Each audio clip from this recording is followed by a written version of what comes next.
الحمد لله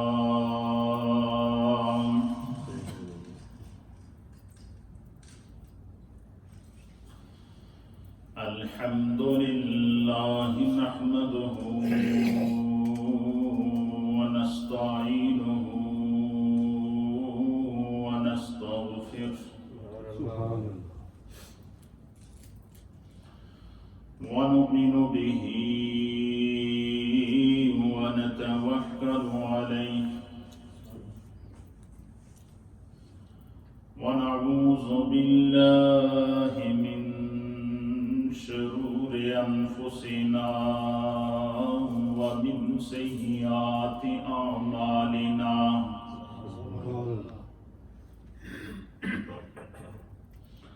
من يهده الله فلا مضل له ومن يضلله فلا هادي له ونشهد أن لا إله إلا الله ونشهد أن سيدنا وسندنا ونبينا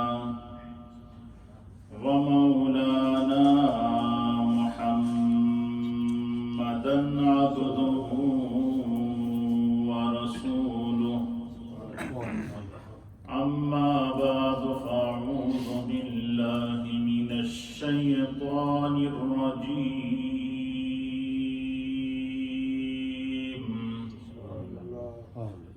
بسم الله الرحمن الرحيم ويسألونك عن الروح قل الروح من أمر ربي وما أوتيتم من العلم إلا قليلا آمنت بالله وصدق الله مولانا العظيم وصدق رسوله النبي الأمين الكريم إن الله وملائكته يصلون على النبي يا أيها الذين آمنوا صلوا عليه وسلموا تسليما اللهم صل وسلم على سيد الأنبياء والمرسلين وعلى آله الطيبين وأصحابه الطاهرين أجمعين الصلاة والسلام عليك يا سيدي يا رسول الله وعلى آلك وأصحابك يا سيدي يا حبيب الله الصلاة والسلام عليك يا سيدي يا رسول الله وعلى آلك وأصحابك يا سيدي يا رحمة للعالمين حمد و صلاة کے بعد حضرات محترم اللہ رب العالمین کا لاکھ لاکھ شکر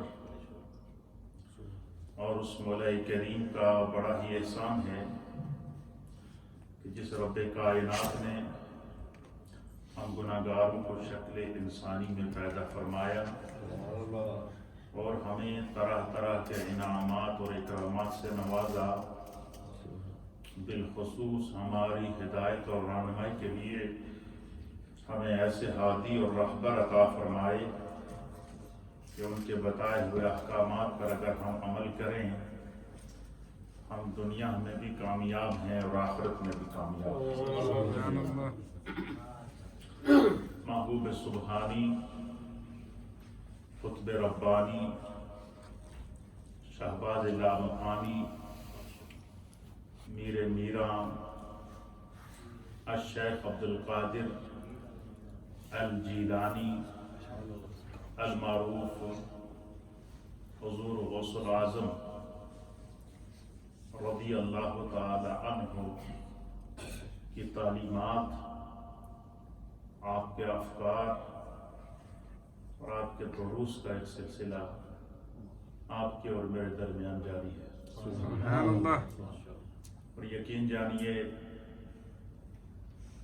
اولیاء اللہ کا تذکرہ ہی روح کی غذا ہے، ان کی تعلیمات روح کی زندگی ہے۔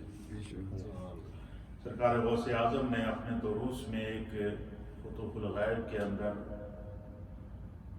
اور دیگر دروس کے اندر آپ نے ایک عنوان قائم کیا ہے کہ انسان اپنے دل اور اپنی روح کو پاک کر۔ کیا عنوان قائم کیا؟ اپنے دل اور اپنے روح کو پاک کر۔ سرکار غوث اعظم فرماتے ہیں کہ اگر تیرا دل اور تیری روح پاک ہو گئی، تیرا ظاہری جسم بھی پاک ہو جائے گا، تیرا باطنی جسم بھی پاک ہو جائے گا۔ فرمایا کہ اگر تو یہ چاہتا ہے انسان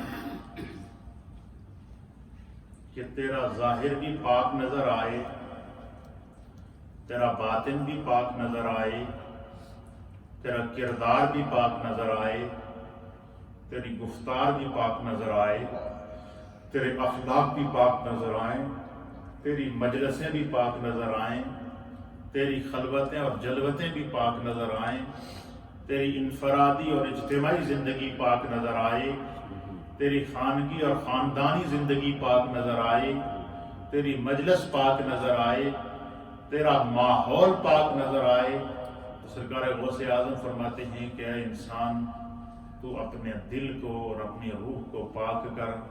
جب تیری روح پاک ہو جائے گی تو تیرا ماحول پاک ہو جائے گا، تیری مجلس پاک ہو جائے گی، تیرا جسم پاک ہو جائے گا، تیری جو ہے وہ فکر، تصور اور تخیل پاک ہو جائے گا، اور اس کے اوپر آپ نے روح کے اوپر اور روح کی حقیقت کے اوپر اور دل کے اوپر اور دل کی حقیقت کے اوپر ایک بڑا ایمان افروز درس دیا ہے، اور اسی درس کا انتخاب میں نے آج آپ کے سامنے کیا۔ غوث اعظم دیاں گلاں آج انہاں دیاں کتاب وچوں پڑھ کے میں تانوں سنانا، اپنی کوئی گل نہیں کرنی۔ آپ نے 11ویں شریف کے چاول تو بہت کھائے ہوں گے، نعرے بھی بڑے لگائے ہوں گے، لیکن غوث دی اصل 11ویں یہ نہیں۔ غوث کی اصل 11ویں وہ نہیں کہ جس نو کھاؤ تے جس دے نال روح تازہ ہو۔ یہ وہ 11ویں ہے کہ جس کو کھاؤ تو دل کو سکون ملتا ہے۔ یہ وہ 11ویں ہے کہ جس کو سوچو تو دماغ میں تازگی آتی ہے۔ یہ وہ 11ویں ہے کہ جس کے اندر غوطہ لگاؤ تو خدا سارے پردے ہٹا دیتا ہے۔ یہ وہ 11ویں ہے کہ اگر اس کے ساتھ تمہارا تعلق قائم ہو جائے گا، یعنی تمہاری روح اور تمہارا دل پاک ہو جائے گا اور تم اپنے ظاہر اور باطن کا تزکیہ کر لو گے، تو فرمایا بیٹھے کہیں بھی ہوگے مدینہ اور مدینے والا تمہاری نظروں کے سامنے، رب سے تمہارا تعلق ہمیشہ قائم رہے گا۔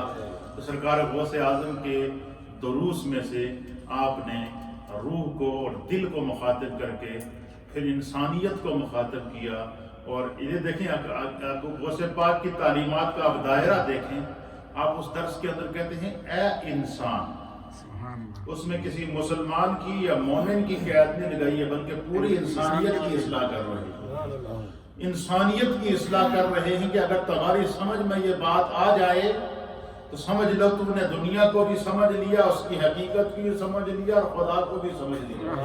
یہی وجہ ہے کہ میں نے گزشتہ پچھلے جمعے میں آپ کو غوث پاک کے دروس میں سے ایک بات بتائی تھی کہ غوث اعظم رضی اللہ تعالیٰ عنہ نے کہا تھا کہ اے انسان تو اپنے آپ نو پہچان لے، دنیا تنو پہچان لے گی۔ یہ بات کہی تھی نہیں غوث پاک نے، تو تو اپنے آپ کو خود پہچان لے، دنیا تمہیں پہچان لے گی۔ کیوں کہ جس کو اپنی پہچان مل گئی اسے خدا کی پہچان مل جاتی ہے، اور جسے خدا کی پہچان مل جائے اللہ اس کو دنیا میں اس کے نام کو روشن کر دیتا ہے۔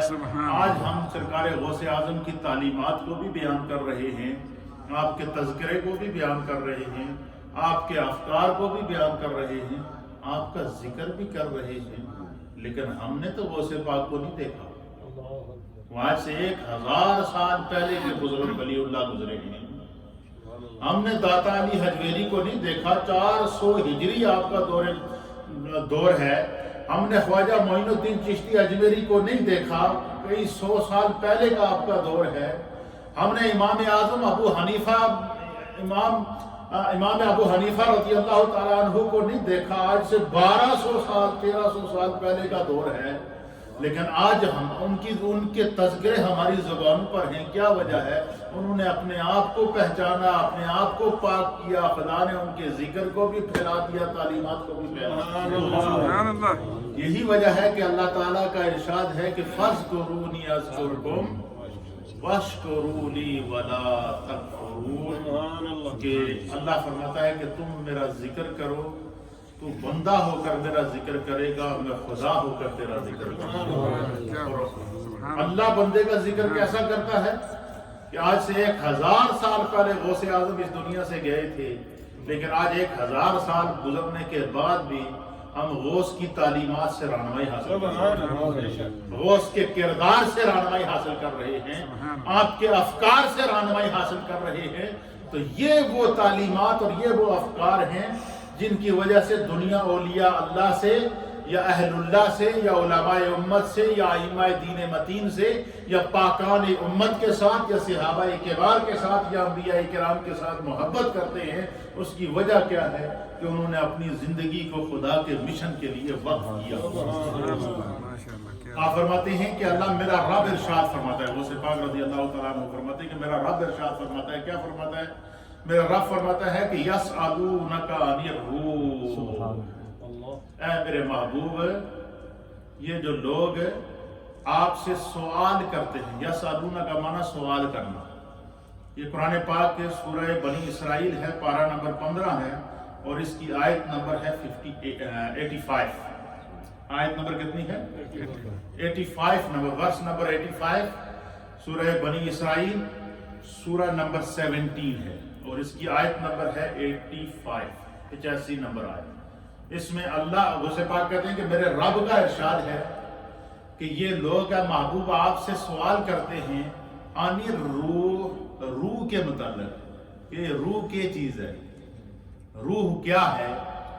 تو اللہ فرماتا ہے قل، اے میرے محبوب آپ انہیں فرما دیں الروح من امر ربی، کہ یہ جو روح ہے یہ میرے رب کا امر ہے، میرے رب کا حکم ہے، میرے رب کی عطا ہے، میرے رب کی طرف سے انسان کے لیے جو ہے وہ ایک امر ہے، ایک معاملہ ہے، ایک نور ہے۔ اس کی حقیقت کو یا خدا سمجھ سکتا ہے یا اس کا مصطفیٰ سمجھ سکتا ہے۔ یہ خدا کی طرف سے انسان کو وہ تحفہ ہے کہ جب ہمارے جسم میں آئی تو یہ جسم بول رہا ہے، جسم میں آئی تو آپ میری آواز کو سن رہے ہیں، یہ روح جسم میں موجود ہے تو آپ کو میرا ہاتھ ہلتا ہوا نظر آ رہا ہے، یہ روح میرے جسم میں موجود ہے تو آپ کو میری آنکھ جھپکتی ہوئی نظر آ رہی ہے، یہ روح میرے جسم میں موجود ہے تو آپ کو میرا پاؤں چلتا ہوا نظر آ رہا ہے، اور یہ روح میرے جسم میں موجود ہے تو میں آپ کو دیکھ رہا ہوں اور آپ مجھے دیکھ رہے ہیں۔ اور یہ آپ نے دیکھا ہوگا کہ جب انسان کے جسم میں جب تک روح ہوتی ہے جسم بھی حرکت کرتا ہے، اس کی سوچ بھی کام کرتی ہے، اس کا تصور بھی کام کرتا ہے، اس کا تخیل بھی کام کرتا ہے، اس کا قدم بھی کام کرتا ہے، اس کا ہاتھ بھی کام کرتا ہے، لیکن جب انسان کے جسم سے اس کی روح نکل جاتی ہے تو پھر کیا ہوتا ہے؟ اگر آنکھ کھلی ہے تو کھلی رہ جاتی ہے، آنکھ جس کیفیت میں پڑے ہیں پڑے رہ جاتے ہیں، جسم جس حال میں پڑا ہے پڑے رہ جاتے ہیں۔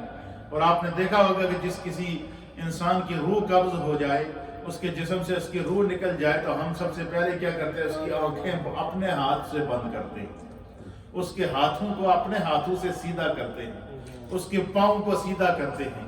اب کوئی یہ نہیں کہتا کہ یہ فلاں آدمی کی روح ہے، بلکہ کہتے ہیں کہ یہ فلاں کی باڈی پڑی ہے۔ اب یہ کیا فرمایا کہ انسان کے جسم سے جب روح نکل جاتی ہے تو جو حصہ اللہ کی طرف سے ملا ہوتا ہے وہ روح ہوتی ہے، اور وہ واپس خدا کی طرف چل جاتی ہے۔ کیا ہو جاتی ہے؟ روح خدا کی طرف جب واپس لوٹ جاتی ہے تو جسم باقی رہ جاتا ہے۔ جسم چونکہ انسان کا یہ مٹی کا حصہ ہے، انسان کا جسم خدا نے مٹی سے بنایا ہے، اور یہ مٹی اور پانی اور آگ کے عناصر سے مل کر یہ جسم بنا ہے، تو فرمایا کہ پھر یہ اس مٹی کے جسم کو جہاں سے آیا ہے اس کو اسی میں ملا دیتے ہیں۔ جب انسان فوت ہوتا ہے کوئی بندہ یہ نہیں کہتا کہ ہم نے فلاں کی روح کو دفن کیا ہے، کہتے کیا سن فلاں کی باڈی کو ہم نے دفن کیا ہے، فلاں کی میت کو ہم نے دفن کیا ہے، فلاں کے جسم کو ہم نے جو ہے وہ قبر میں اتار دیا ہے۔ اس کی وجہ کیا ہے؟ اس کے اندر جو خدا کی طرف سے عطیہ روح کا تحفہ تھا وہ اپنے وقت کے لیے آیا تھا، اور اس وقت کو گزار کر واپس جدھر سے آیا تھا ادھر چلا گیا۔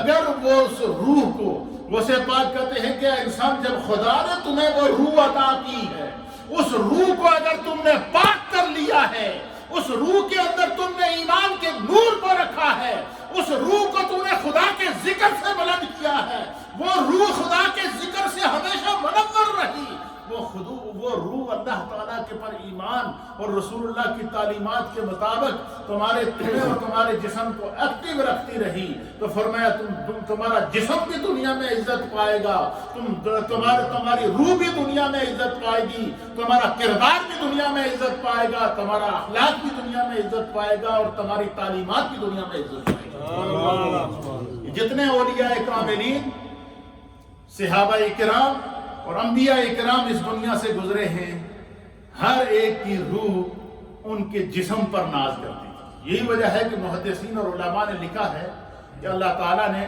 سرکار غوث اعظم کہتے ہیں کہ اللہ تعالیٰ نے عالم برزخ کے اندر رب کریم نے عالم بالا کے اوپر روحوں کے لیے ایک الگ مقام بنایا ہے، ایک الگ جہان بنایا۔ جس طرح دنیا ہے، اس دنیا میں گھر بھی بنے ہوئے ہیں، اس دنیا میں جو ہے وہ ہماری رہائش کی ہر طرح کی سہولتیں موجود ہیں، اپنی اپنی مرضی کے ہم گھر بناتے ہیں رہنے کے لیے، اپنی اپنی مرضی کے لیے جو ہے وہ ہم اس سہولتیں پیدا کرتے ہیں۔ اسی طریقے سے فرمایا کہ جب جو ہے وہ انسان کی روح جب نکل جاتی ہے اس کے جسم سے، تو علیین کے اندر اللہ رب العالمین نے دو مقام بنائے ہیں، ایک مقام کو مقام علیین کہتے ہیں اور ایک مقام کو مقام سجیین کہتے ہیں، اور ان دونوں مقاموں کا ذکر قرآن میں اللہ رب العالمین نے فرمایا جو روح مومن کی روح ہوتی ہے، جس نے دنیا میں کلمہ پڑھا ہوتا ہے، اللہ اور اس کے رسول پر ایمان لایا ہوتا ہے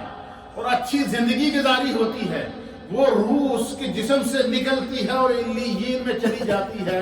خدا اس کو وہاں پر جو ہے وہ سبز پرندوں کی مانند ان کے گھونسلے بنے ہوئے ہیں، ان کے اندر وہ رہتی ہے اور وہ خدا کے ذکر کے اندر مست رہتی ہے۔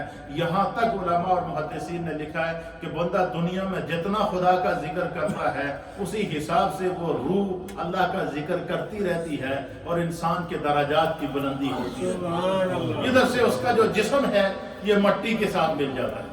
غوث اعظم کہتے ہیں کہ انسان یہ جس جسم کے ڈھانچے کے اوپر تو ناز کرتا پھر رہا ہے، تو کہتا ہے میں دنیا میں تباہی پھیلا دوں گا، میں دنیا میں یہ کر دوں گا، میں دنیا میں یہ کر دوں گا، اور میں ایک لمحہ باقی ہے تمہاری زندگی کے اندر، بس تمہاری روح تمہارے جسم سے نکلے گی، تمہاری یہ باڈی کسی کام کی نہیں ہے، اس کو تو مٹی میں ملا دیا جائے گا۔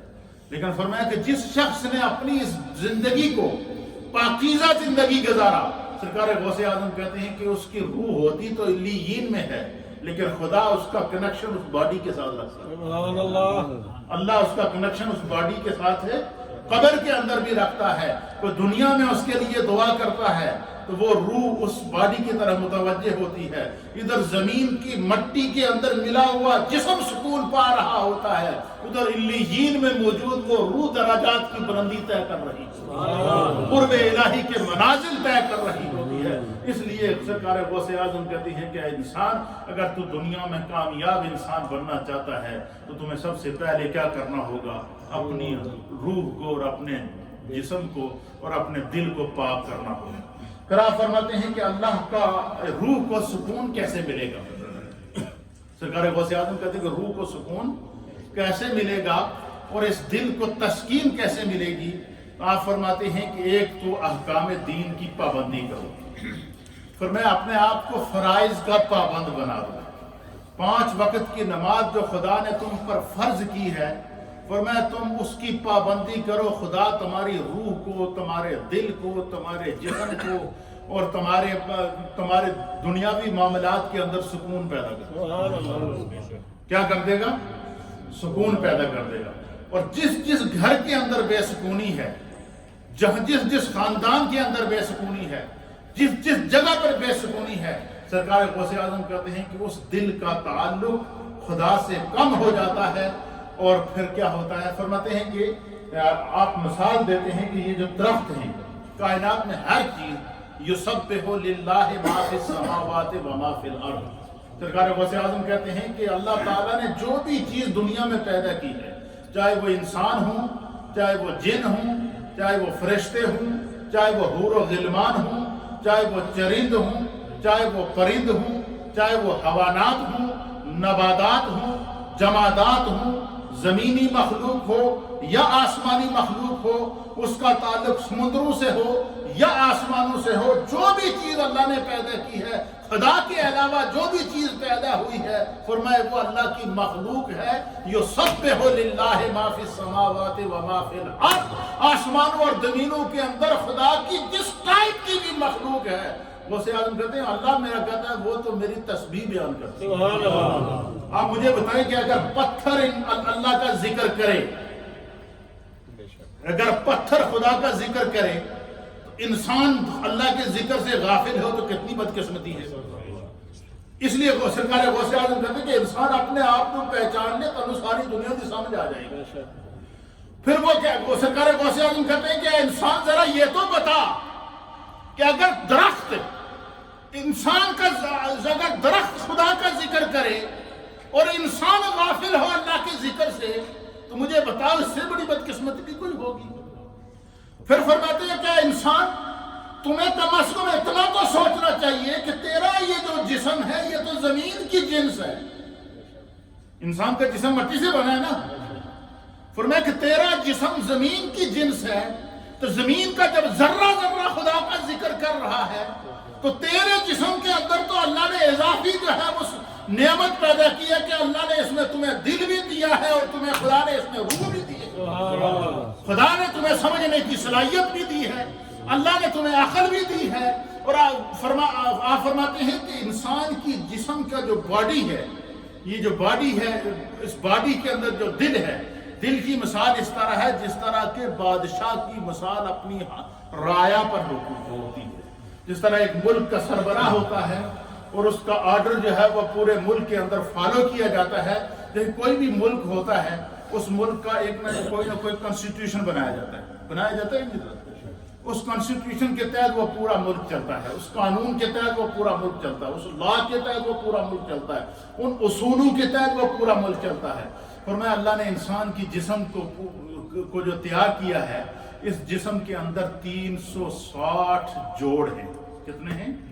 جوائنٹ، جو جوائنٹ انسان کے جسم کے اندر ہیں وہ 360 ہیں، 360 جوائنٹ ملے ہیں۔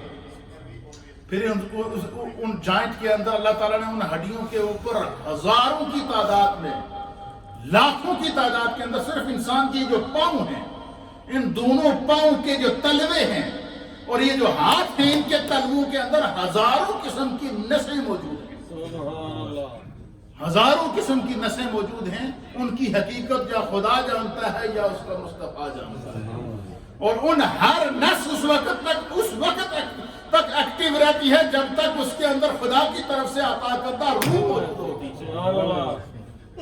جب اللہ کی طرف سے روح آتی ہے تو پھر وہ نس جسم کا، فرمایا کہ جب انسان بولتا ہے یا جب انسان سوچتا ہے یا انسان چلتا ہے یا انسان اٹھتا اور بیٹھتا ہے، فرمایا جب انسان جو بھی حرکت کرتا ہے، انسان کے 360 جو اعضائے جسمانی ہے، 360 جو جوائنٹ ہیں انسان کے جسم کے اندر، جو کنیکشن ہیں، وہ سارے کے سارے ایکٹیو ہوتے ہیں، تو پھر دماغ بھی کام کرتا ہے، نظر بھی کام کرتی ہے، زبان بھی کام کرتی ہے، کان بھی کام کرتا ہے، ہاتھ بھی کام کرتا ہے، اور پاؤں بھی کام کرتا ہے۔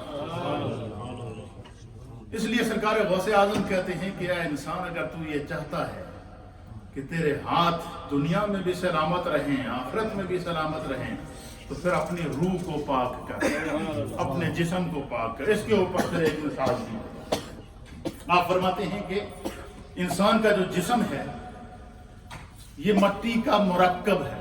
کس کا بنا ہوا؟ مٹی سے، اور عناصر اربع سے اللہ نے اس جسم کو بنایا ہے۔ اس میں ہوا ہے، اس میں مٹی ہے، اس میں پانی ہے، اس میں آگ ہے۔ ان 4 عناصر کو ملا کر اللہ نے اس انسان کی باڈی کو تشکیل دیا، پھر اس کے اندر رب کریم نے روح ڈالی ہے، پھر یہ جسم ایکٹیو ہوا ہے۔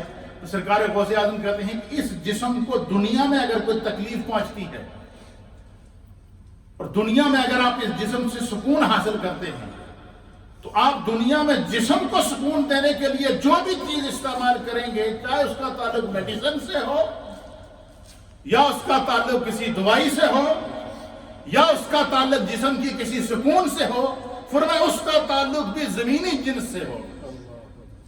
اس کی میں ایک مثال آپ کو دیتا ہوں۔ مثلا اس جسم کو جب سردی ہوتی ہے تو سردی لگتی ہے یا نہیں لگتی ہے؟ جب زیادہ گرمی ہوتی ہے تو گرمی لگتی ہے یا نہیں لگتی ہے؟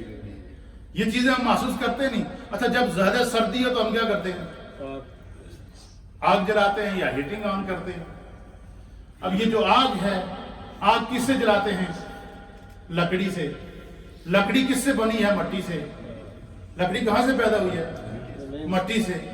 اسی طریقے سے آگ بھی مٹی سے، زمین سے پیدا ہوئی ہے۔ اسی طریقے سے جو ہے وہ جب ہم جسم کو زیادہ گرمی لگے تو ہم کیا کرتے ہیں؟ پنکھا چلاتے ہیں یا ٹھنڈک حاصل کرتے ہیں۔ جب ٹھنڈک حاصل کرتے ہیں یا پنکھا چلاتے ہیں یا کوئی اور کسی ذرائع سے ہم جسم کو سکون پہنچاتے ہیں، تو اب یہ جو پنکھا چلاتے ہیں یہ بھی مٹی کی دھات ہے۔ یہ جو ہم ہوا لیتے ہیں یہ بھی مٹی کی دھاتیں ہیں۔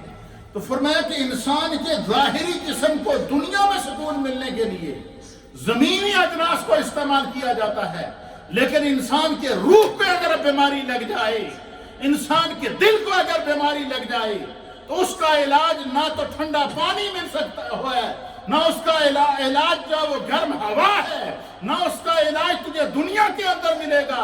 فرمایا تم اگر یہ چاہو گے کہ تمہارے اس دل کی بیماری کو دور کر دیا جائے تو پھر کیا ہوگا؟ فرمایا الا بذکر اللہ تطمئن القلوب۔ یہ ہیں تعلیمات غوث اعظم جن کو سمجھنے کی ضرورت ہے۔ فرمایا کہ پھر یہاں اس کے اوپر آ کر سرکار غوث اعظم رضی اللہ تعالیٰ عنہ نبی پاک صلی اللہ علیہ وسلم کی حدیث کا حوالہ دیتے ہیں۔ آپ فرماتے ہیں کہ نبی پاک صلی اللہ تعالیٰ علیہ وآلہ وسلم کی مجلس لگی تھی۔ صحابہ اکرام ہدایت کے ستارے حضور علیہ السلام کی مجلس میں تشریف فرما تھے۔ اللہ کے حبیب علیہ السلام کی بارگاہ میں ایک صحابی رسول حاضر ہوئے، تو انہوں نے عرض کی یا رسول اللہ، شریعت کے احکام تو کثیر ہیں، ہر حکم اپنے اپنے مقام پر ایک افادیت رکھتا ہے، اے اللہ کے حبیب کوئی ایسا عمل مجھے بتائیں جس سے میری روح کو سکون مل جائے، جس سے میرے دل کو تسکین مل جائے، اور ایسا عمل بتائیں کہ جس عمل کو میں دنیا میں کروں تو وہ دنیا میں بھی مجھے کام آئے، قبر میں بھی کام آئے، حشر میں بھی کام آئے، قیامت میں بھی کام آئے، جنت میں بھی کام آئے۔ اللہ کے حبیب علیہ السلام نے اپنے اس غلام کا سوال سن کے حضور نے فرمایا کہ اپنی زبان کو اور اپنے دل کو خدا کی یاد میں رکھا کرو۔ فرمایا اپنی زبان کو اللہ کے ذکر سے تر رکھا کرو۔ فرمایا کہ جو بندہ یہ چاہے کہ خدا اس کے دل کو سکون ملے تو الا بذکر اللہ تطمئن القلوب، خدا کے ذکر سے اپنی زبان کو تر رکھو، خدا تیرے دل میں سکون عطا کرے۔ اس دل کو سکون